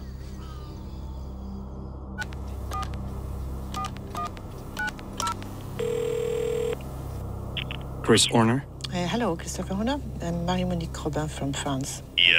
Oui, nous apprécions votre insistance à demander une interview, mais nous avons eu plusieurs conversations internes et nous n'avons pas changé notre position. Nous n'avons aucune raison de participer à votre documentaire, car nous suspectons que cela ne sera pas positif pour nous.